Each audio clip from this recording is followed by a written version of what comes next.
I want to share a little bit more about why I promote breastfeeding and I'm an advocate for breastfeeding.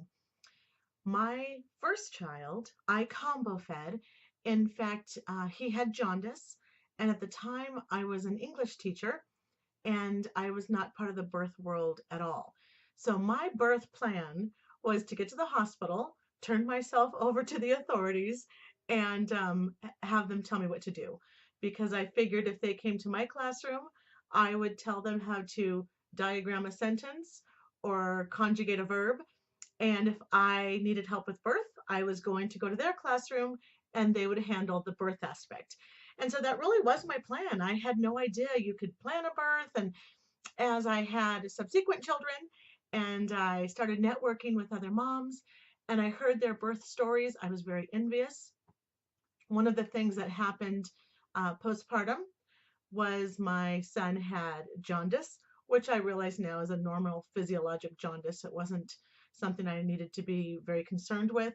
The numbers were low enough, they were in a decent range that was non threatening.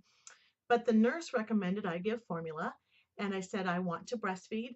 And her response to me was, I mean, shocking now, but she said, do you want this baby to live or do you want to breastfeed? So right away, of course, there was no choice to be made. I wanted my child to live.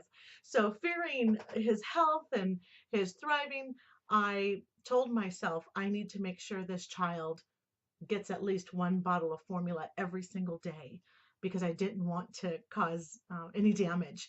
And boy, was that so sad that I was not given the accurate information to make an evidence based decision or give informed consent.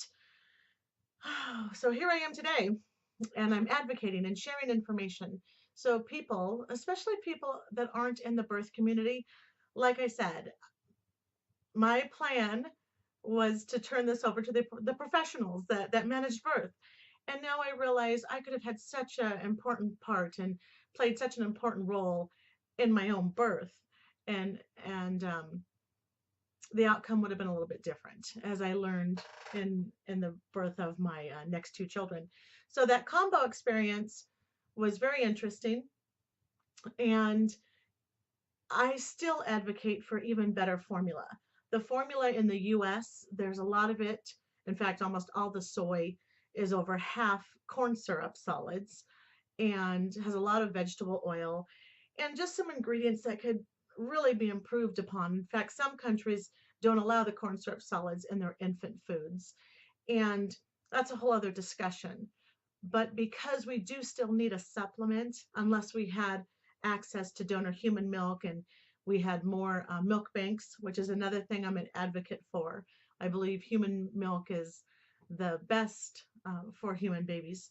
But beyond that, even if we could make some kind of amazing fluid that was similar to breast milk, and we were able to process this and pasteurize it and put it in a jar, and we were to, in essence, create breast milk in a bottle, then there would still be a huge reason to breastfeed. Half of the equation in the dyad is the mom. And I think sometimes we forget about the mom. And through breastfeeding, the mom gets some reduction to risks that are very, very important to her long term health. The baby that the mom carries for 9 months has a healing effect on the mom through the breastfeeding relationship. 16 weeks into pregnancy, that mom's breasts begin to proliferate cells and prepare for breastfeeding. So even if she's not planning on breastfeeding, her body is. It's preparing for breastfeeding. It's preparing to have milk upon delivery. When those progesterone levels go down after the delivery of the placenta, it's going to set the movement for the copious milk supply. So all of that is in motion when the mom gets pregnant. And so her body is ready to breastfeed. And just like when your body doesn't get what it's made to do, there are consequences. Just like the muscles that don't get used frequently enough, or if you're bedridden, atrophy sets in.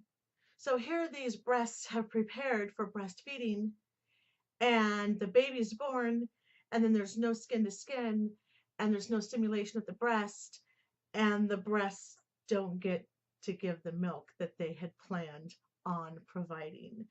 And we don't know all the reasoning, but we do know that breastfeeding reduces breast cancer, ovarian cancer, endometrial cancer. It helps moms lose that pregnancy weight.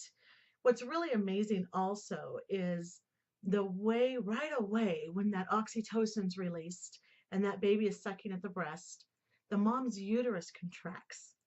And sometimes the moms can feel that. In fact, frequently the moms can feel that. And it's a way for the baby to say, Mom, you carried me for the 9 months. You brought me into this world.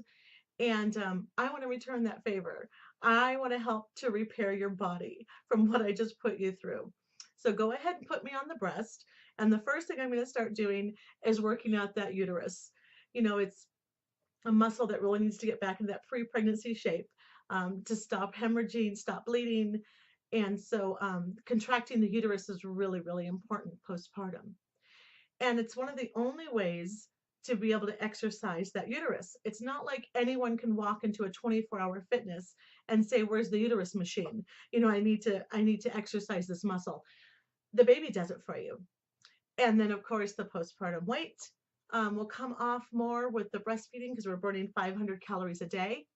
And then that baby wants to see you around for a really, really long time. And so one of the things that happens while the baby is breastfeeding is that baby reduces your chances of cancers in the future. And you, in turn, are providing so much to baby. And you're fighting off cancer for that infant as well, including everything that's in your body that fights diseases and infections. There are also Hamlet cells, which specifically fight cancer. So you can fight cancer at birth, or you can opt for the other treatments later in life. And I've had family members, I've lost 2 parents to cancer. And back in the day when the formula was really popular, nobody breastfed. And I thought it would have been so nice to at least give every effort I can to avoid those risks in my children.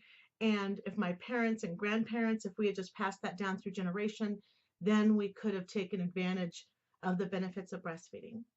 So once again, it's not just the breast milk. There's a relationship that's there. Even when I formula fed, I tried to replicate the way I would hold my baby if I were breastfeeding.